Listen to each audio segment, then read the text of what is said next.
ദാരുണമായ ഒരു അനുഭവത്തിനാണ് വടകര കഴിഞ്ഞ ഏതാനും ദിവസങ്ങൾക്ക് മുമ്പ് സാക്ഷ്യം വഹിച്ചത്. വയോധികനായ സാധാരണക്കാരിൽ സാധാരണക്കാരനായ ഇബ്രാഹിം ഹാജി പെട്രോൾ ഒഴിച്ച് തീക്കൊടുത്ത് ആത്മഹൂതി ചെയ്യേണ്ടി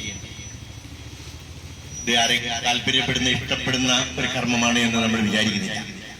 ഈ വിഷയത്തിൽ വളരെ ശക്തമായ സത്യസന്ധമായ കാര്യക്ഷമമായ അന്വേഷണം നടത്തി ഈ ആത്മഹത്യക്ക് പിന്നിൽ പ്രവർത്തിച്ച ആളുകളെ നിയമത്തിന് മുന്നിൽ കൊണ്ടുവരണം. ഇതിനൊക്കെ അടിസ്ഥാനമായി നിന്ന കടത്തനാട്ട്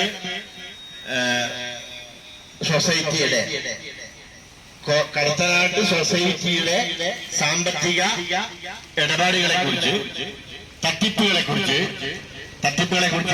ഉത്തരവാദിത്തത്തോടുകൂടി തന്നെയാണ് പറയുന്നത്. അന്വേഷണം നടത്തേണ്ടതുണ്ട്. അതിൽ വഞ്ചിതരായ ആളുകളുടെ നിക്ഷേപം തിരിച്ചു കൊടുക്കാൻ സംവിധാനം ഉണ്ടാവണം.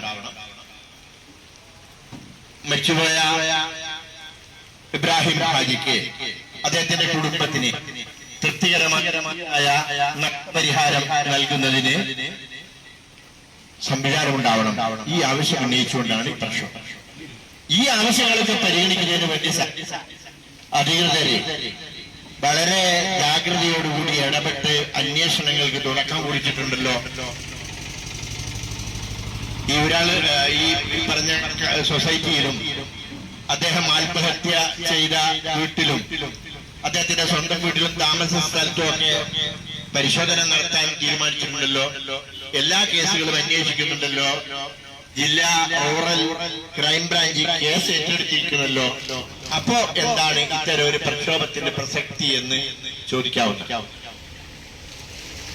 ഈ ചോദ്യം ഇതിന്റെ പ്രദേശത്തെ സംഘാടകരോട് ഞാൻ ചോദിച്ചു. അപ്പൊ എനിക്ക് കിട്ടിയ മറുപടി ഈ പരിപാടിയുടെ പ്രസക്തി ബോധ്യപ്പെടുത്തുന്നത് വിളിച്ചോതുന്നതാണ്. ഈ ഒരു സമര പരിപാടി പ്രഖ്യാപിച്ചത് മുതല് ഞങ്ങൾക്ക് കിട്ടിക്കൊണ്ടിരിക്കുന്ന ഫീഡ്ബാക്ക് എന്നാണ് പറഞ്ഞത്. അതാണ് ഇവിടെ ഷംസീർ സൂചിപ്പിച്ചത്. ഇത് ഈ അന്വേഷണം വളരെ നല്ലത്. ഈ പറഞ്ഞ കാര്യങ്ങളൊക്കെ തന്നെ കാര്യക്ഷമമായി അന്വേഷിച്ച് പിന്നെ ആളുകളെ ഈ സൊസൈറ്റിയെ കുറിച്ച് അന്വേഷിക്കുമെങ്കിൽ നിക്ഷേപിച്ച പണം പിന്നെ ബന്ധപ്പെട്ടവർക്ക് ലഭിക്കുന്നതിന്റെ സാഹചര്യം ഉണ്ടാക്കുമെങ്കിൽ തീർത്തും അത് അങ്ങനെ വിശ്വസിക്കാൻ നമുക്ക് കഴിയുന്നില്ല. തീർത്തും അങ്ങനെ വിശ്വസിക്കാൻ കഴിയുന്നില്ല. കാരണം നമ്മൾ സംശയിക്കുന്നു ഇത് ഈ അന്വേഷണം പ്രക്ഷോഭങ്ങൾ ഉയർന്നു വന്നപ്പോ പല ഭാഗത്തു നിന്നും പുതിയ പ്രക്ഷോഭവുമായി രംഗത്ത് വരാനിരിക്കുന്നു എന്ന് കണ്ടപ്പോ പ്രതിഷേധങ്ങളെ തണുപ്പിക്കുന്നതിന് വേണ്ടി കുടുംബത്തെയും ബന്ധപ്പെട്ടവരെയും ഒക്കെ തൽക്കാലം കണ്ണിൽ പൊടിയിട്ട് ആശ്വസിപ്പിക്കുന്നതിന് വേണ്ടി സംഗതി മൊത്തം തേച്ചു മാച്ചു കളയുന്നതിന് വേണ്ടിയുള്ള അങ്ങേയറ്റത്തെ തന്ത്രമാണോ എന്ന് ഞങ്ങളിത് സംശയിക്കുന്നു. സംശയമാണ്. അതിന് കാരണം ഇവിടെ ഷംസീർ പറയുണ്ടായി ഈ ഒരു കൊലപാതകം തന്നെയാണ് ഈ നടന്നിരിക്കുന്നത്. ആത്മഹത്യക്ക് പിന്നിൽ ആളുകളുണ്ട്, ആത്മഹത്യക്ക് പ്രേരണ നൽകിയ ആളുകളുണ്ട്, അതൊക്കെ പരിശോധിക്കേണ്ടതുണ്ട്.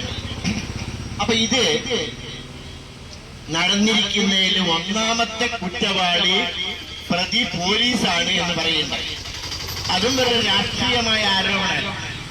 ഞാൻ ചോദിക്കുന്നത്, ഇദ്ദേഹം സ്വന്തം ദേഹത്ത് പെട്രോൾ ഒഴിച്ച് തീ കൊടുത്ത് മരിച്ചല്ല. അതെന്തായാലും അതിന് അദ്ദേഹത്തെ പ്രേരിപ്പിച്ച ഒരു മാനസികാവസ്ഥ നമുക്ക് സങ്കല്പിക്കാൻ കഴിയുമല്ലോ സാധാരണ ആളുകൾ.